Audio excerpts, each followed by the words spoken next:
lyrics. And as we talk about crafting poetic lyrics, I just want to share with you a story of something that happened to me when I had first started writing songs. I showed a particular lyric to some people in church, and one of the pieces of feedback that I got was that it didn't sound poetic. I was crushed. You have to get thick skin. As you start writing songs, you start learning that not everybody likes your stuff, and not everybody always will.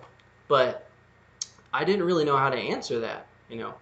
My lyrics aren't poetic. Well, how do I fix that? That just seems kind of like a vague generality of a problem. But looking back on it now, I actually see how valid that feedback really was.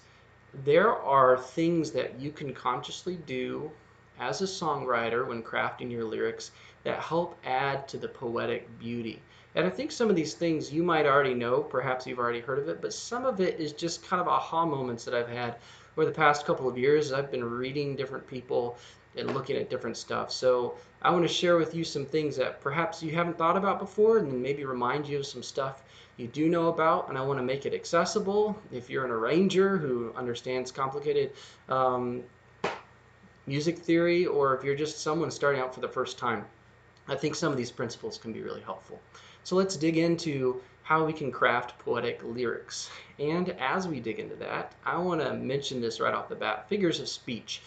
I'm not going to spend a whole lot of time on this. What I'm talking about here is something that we often think about in making our lyrics poetic and have some beauty to them, is the use of metaphor, use of simile, personification, characterization. There's all sorts of different figures of speech that we can use in our writing, stuff that you would have learned in English in high school or in some grammar class that it's good to go back and review. But I'm not really going to talk about that tonight. It's not my focus. If you do want to review things like that, I would recommend for you a book called The Craft of Christian Songwriting. I've got it right here too. This is by Robert Sterling, and it is a great go-to book if it's your first time learning how to write for church music, or if you've been writing for a while. There are good things that you can mine out of this, nuggets of gold. Robert's been writing for a long time. He didn't pay me to say this, but this was the first book I read when I started writing songs, and it was recommended to me.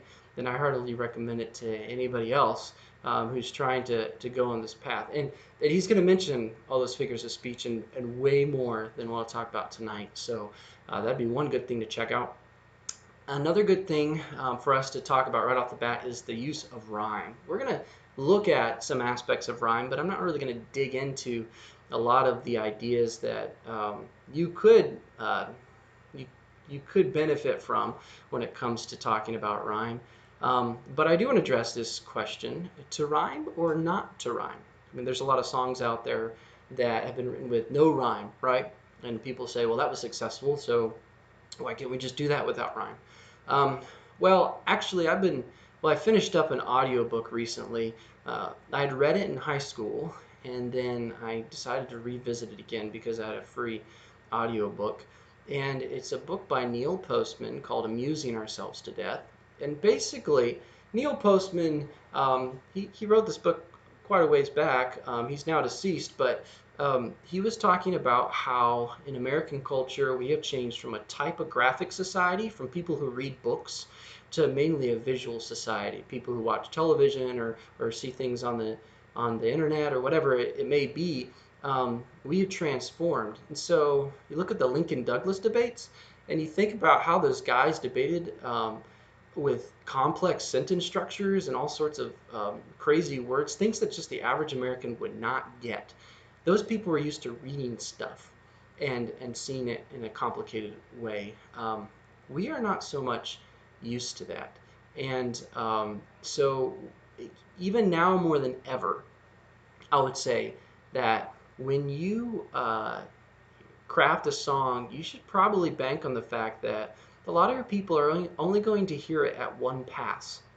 And so you want to make it as pleasing to their ear as possible. They're both visual and oral people. And so using rhymes, I think, is a really critical part of crafting good poetic lyrics. Now, I know there may be exceptions to the rule, but I'm really an advocate of rhyming for rhyming's sake, because people are attracted to music not because of, now they may read what's on the printed page, but primarily it's audible.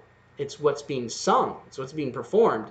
It's not so much what's being written down on the page. So rhyme is important, in my opinion, and I view it as oral glue. And this is really the concept that we're going to dig in on right now, is the concept of oral glue. And I started thinking about this when I read this book by Pat Pattison. It is his essential guide to rhyming, and it helps you think about lots of things about rhyming that I'm not going to get into tonight, but I'd recommend it to you if you want to improve in your ability to rhyme.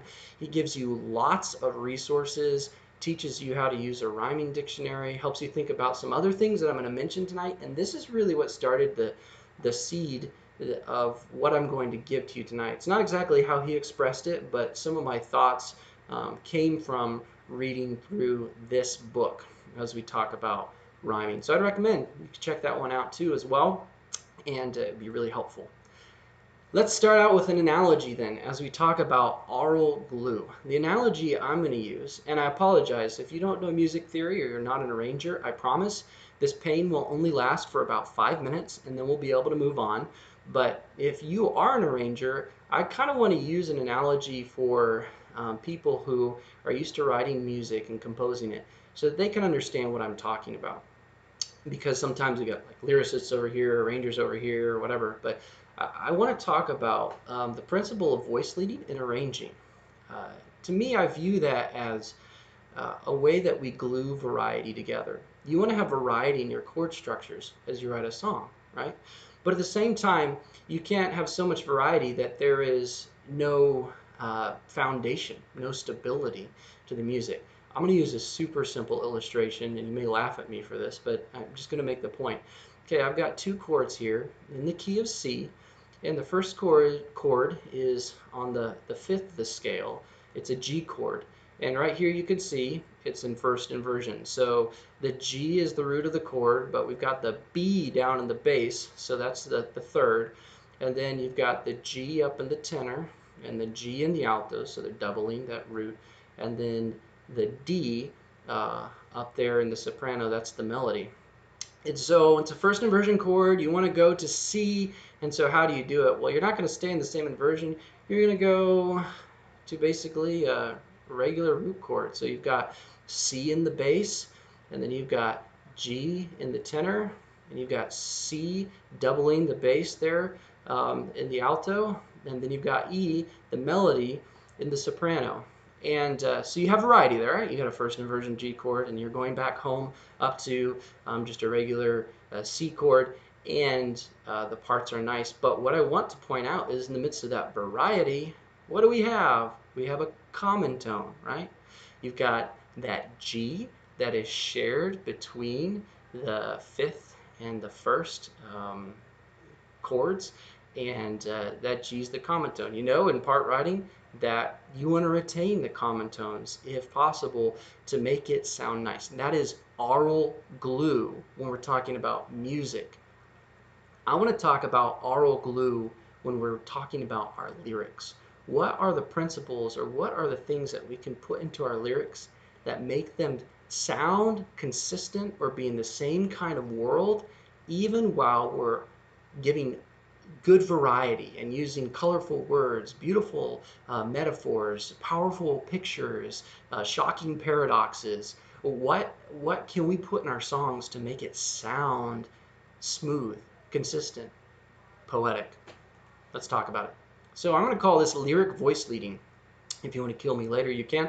But I like to call this lyric voice leading. And let me just start out with a phrase. Okay, you want to write a song about the church praising God. It's this corporate confession of praise to the Lord. Then you're saying, we, Lord, long to praise you. Okay, we long to praise you. That's not bad, but I think it could be better.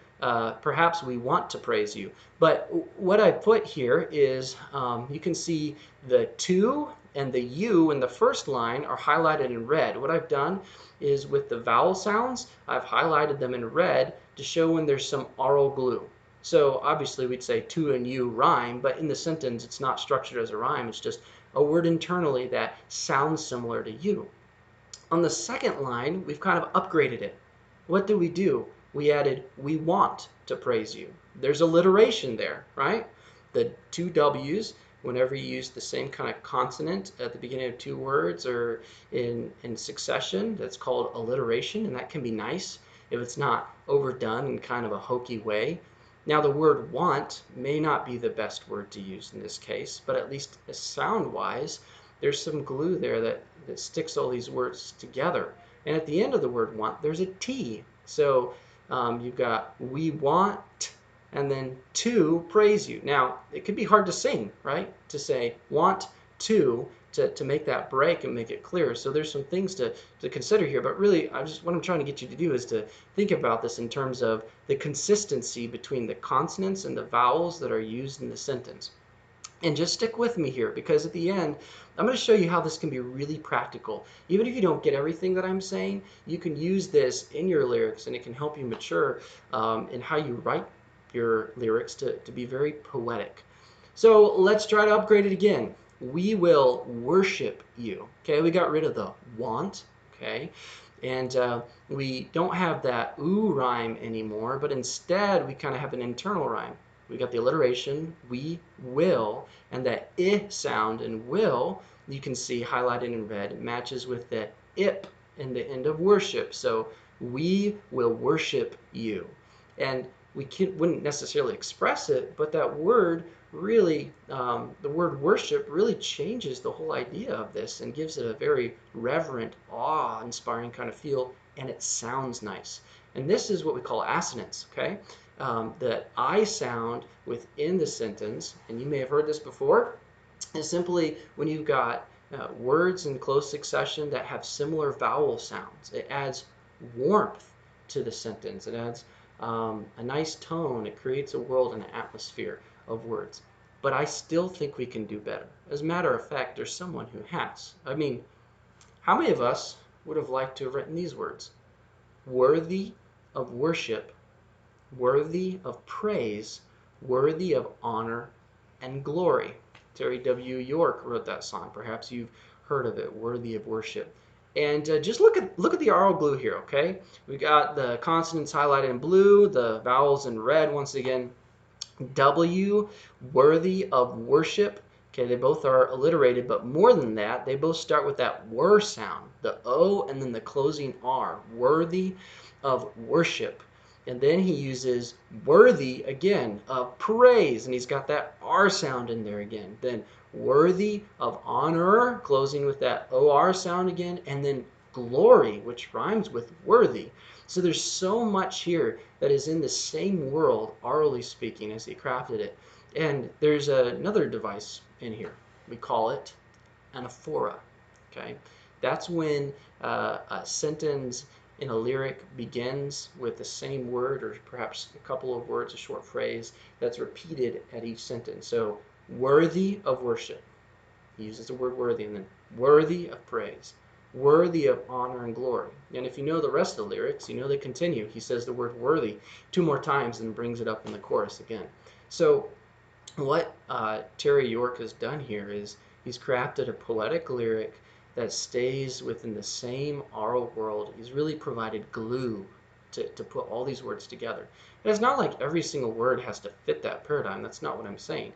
They're just saying that these sounds help it to be pleasing to the ear and really sink in and make an impact. Let's consider another famous example.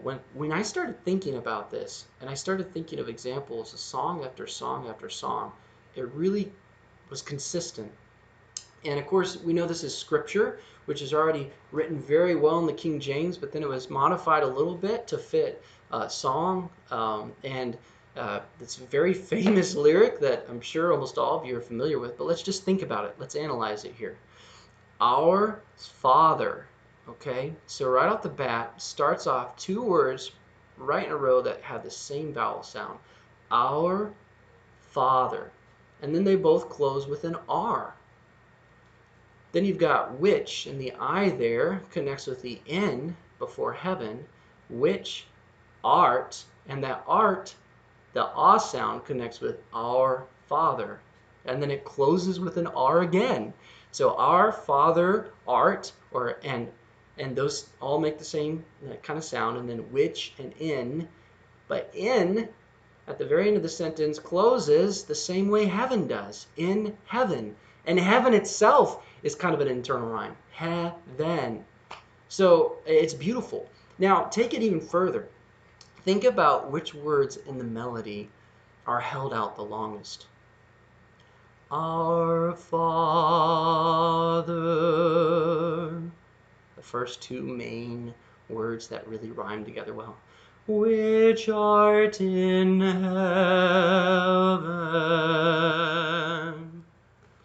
It's natural.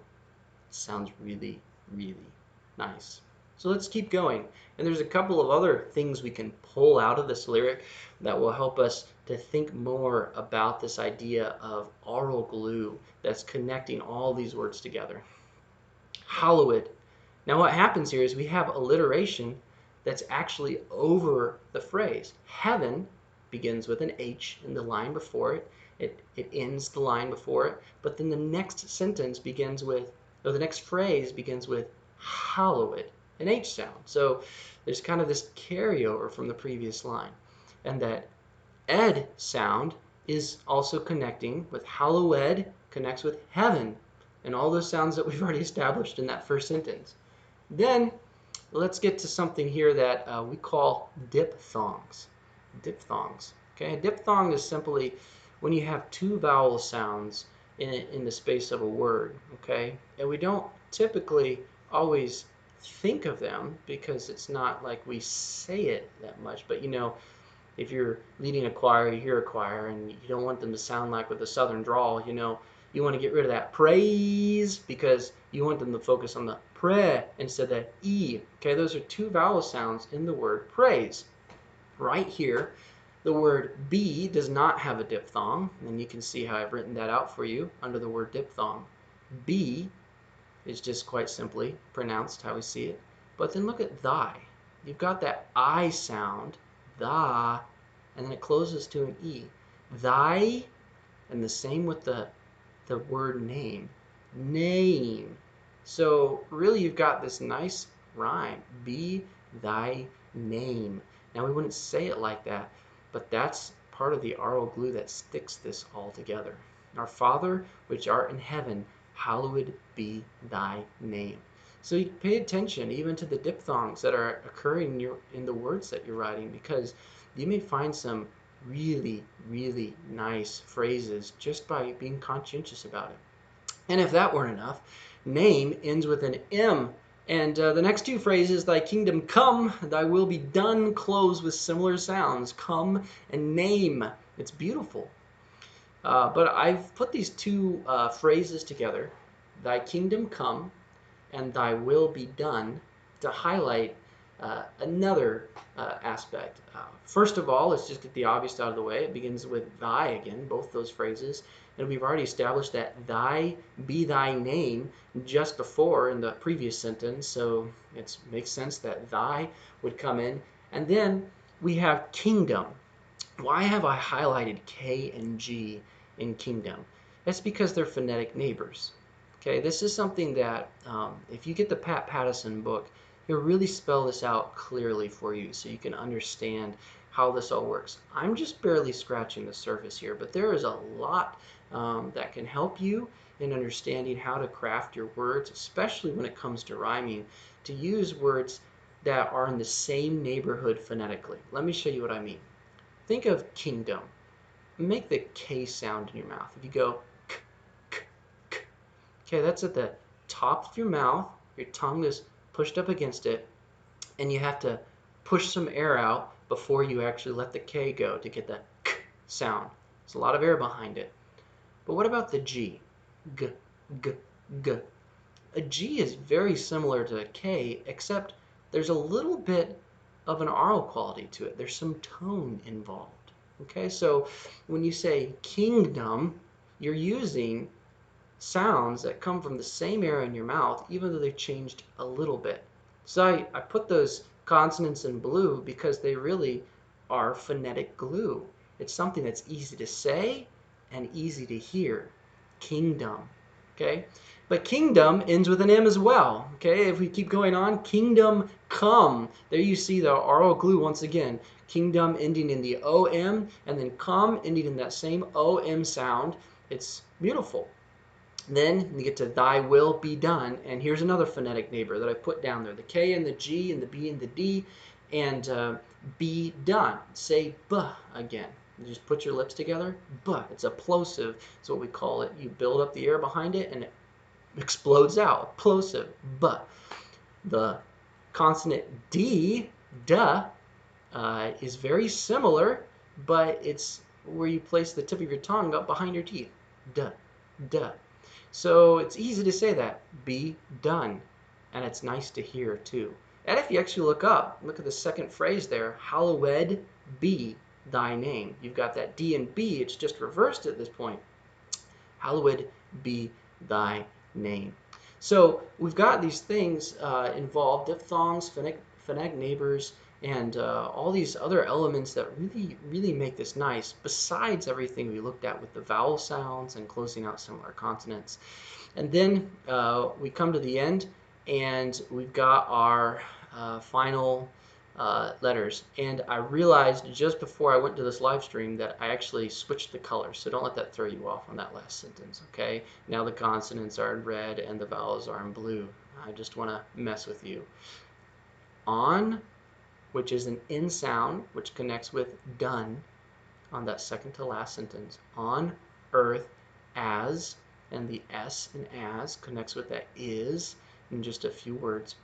But look at that. 3 I's in a row. As, it, is, in. And by the way, in happens to fit nicely with heaven. Closes with an N and has the same sound on it. It's beautiful. It's lyric glue that holds the crafting of this poetry together. I'm going to give you one more illustration, and the reason I'm sharing this one with you, it's my own song that Shawnee Press published recently. I wrote this before I really had latched on to the concept of lyric voice leading, lyric phonetic glue, and all these kinds of concepts. And I went back. I decided, just because I was doing this out of curiosity, see what I could find. And I used the same process, and this is what I came up with. Surprised. You can use some things naturally without realizing it, but it also really helps you if you understand it, because then you can use it as a tool to help fix problems as you're writing lyrics. It starts out, you gave your word. Now right off the bat, I've got the Y from you, and then I've got the Y from yours. So we've got some alliteration just with another word sandwiched in between. And gave is going to show up in a little bit, okay? So just hang on to that word, gave. But you also notice that your word is very similar. It's almost like a double rhyme right at the end of that sentence. So right at the beginning, we've already established a really nice kind of oral sound. Next, we have oh God, and the G from God fits with gave. You'll notice that they're both in the same syllable in each phrase. You gave, oh God. And so when you hear that in succession pretty quickly, it sounds nicely. And the ah sound fits with cannot lie, and the who will connect with the you up in the previous sentence, and lie is going to be used as a rhyme. That's actually my rhyming word that I was shooting for when I get down to the word testify and a few couple of phrases. So yes, there's phonetic glue here that connects these words together. Page after page. There you go. We like to use words in poetry and in songwriting where we repeat 2 words. Worthy of worship, worthy of praise, anaphora. Now this isn't anaphora, but if you look throughout songwriting, it's pretty common to have this kind of thing. Page after page, line upon line, precept upon precept. You get the idea. And part of it is there's a nice oral quality to that as you're establishing that. But look what happens here, actually. This is really cool. The first line is you gave your word, and then we get down to the third line and we've got page after page. and v are very similar. And so I've got the alliteration of page after page, but I've also got that j, the age sound that's already been established all the way at the beginning of the song. The F, that is an after, and the R has that closing sound, but looking down after that line, you've got the prophets. PH and F are the same sound pretty much. F and f, after and prophets. So there's some glue that continues on down, and you've got the P from prophets that connects with page after page, and the R sound in there. And then look at how prophets ends. At the very last sentence, you've got ETS, prophets, and then test. Ets, test. You got the same consonants, the same vowels. They're just kind of rearranged a little bit in there, but it makes a nice little sound. The prophets testify.